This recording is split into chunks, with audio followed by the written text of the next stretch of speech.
Hello lovelies. So today I have the first video with my Scrapbook Fantasies No Paper Mystery Bulk Pack. That's a mouthful, but I think I got it right.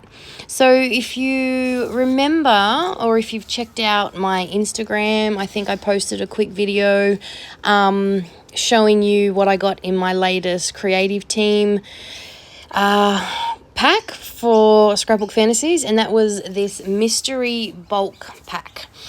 So there's no pattern paper in it, as the name suggests, but everything else is completely coordinated, and I got the Mermaid Wishes set, and I'll tell you what, I had a lot of fun with it.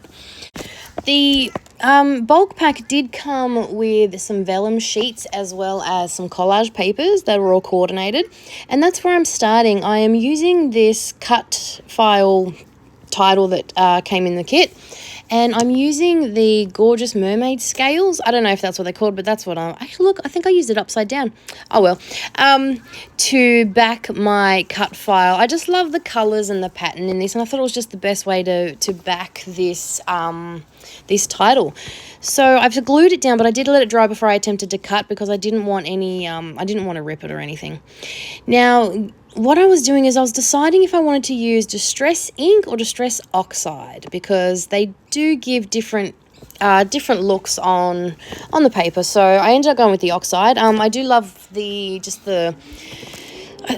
want to say chalky, but it's not. I don't know. It's just a different texture you get and a different depth with the oxides.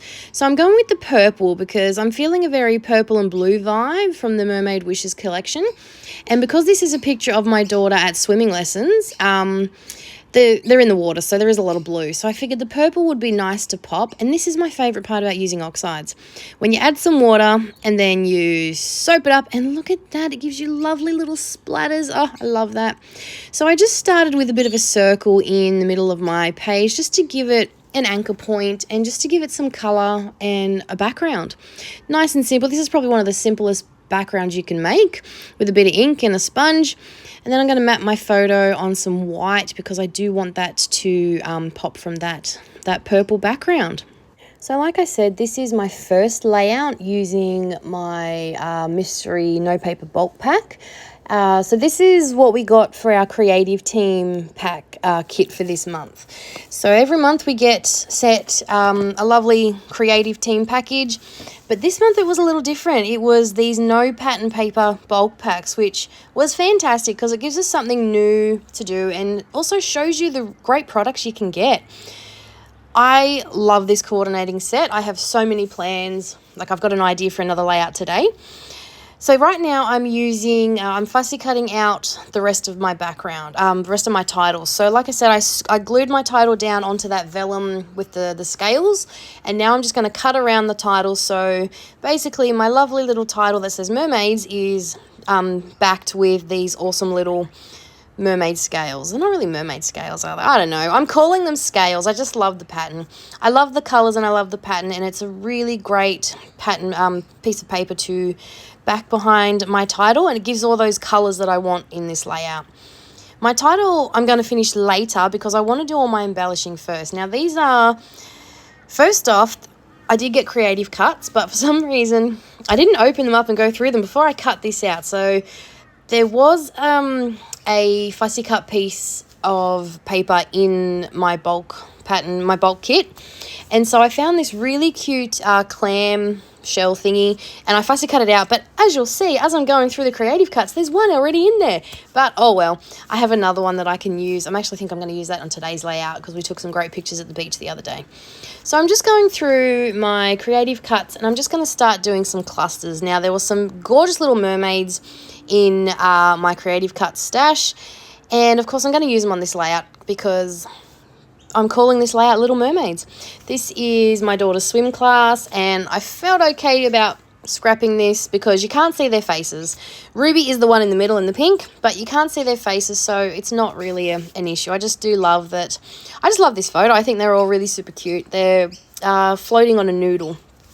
So I'm just going to build up my layers, and I'm going to use these little mermaids. Now I started with my shell on the other side of I was trying to figure out where to put this bottom mermaid. The reason I moved it, and it may not seem like a big deal, but I think it just helps your eye move around the layout better. So I moved the mermaid to the right-hand side because she's facing inward to the left, and putting her on the left-hand side sort of would have looked weird because she's pointing off into nothing. So this way, she's facing the photo and the layout. So it just meant I swapped around my my clusters. Now, sometimes it's good to look at your design elements like that and just see that the way certain elements are pointing or facing can really help draw your eye around the layout.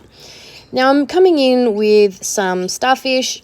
We're not at the beach. There's no starfish on this, but it's a beautiful little cluster and I love the colour. So I'm just adding them to my little clusters. There's also these little words, splash and swim, and I am going to put those on, but I wanted to finish my title first before I did that.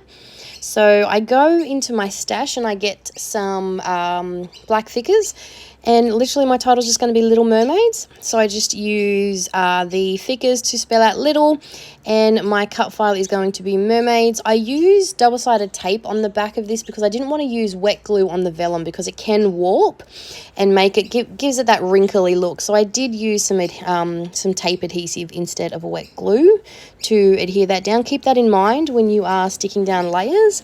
Sometimes wet glue can give you that warped look on vellum. Can you hear that bird? It is driving me absolutely insane, but I don't want to have to start my voiceover, so I really hope it's not too annoying. The birds here hate me. They are always noisy. Anyway, back to my clusters. These are those extra words I was talking about, the splash and the swim. I thought it was cute and just a good way to add to my little clusters. And as always, I'm going to add some pretty little bling. You can never have enough bling. I have lots of clear and black bling because I find I use it a lot. It just helps add a little sparkle and a bit of dimension to your clusters. And that's it from me. I hope you've enjoyed this layout. I really had fun using this kit and I cannot wait to share more. Thanks for watching. Bye for now.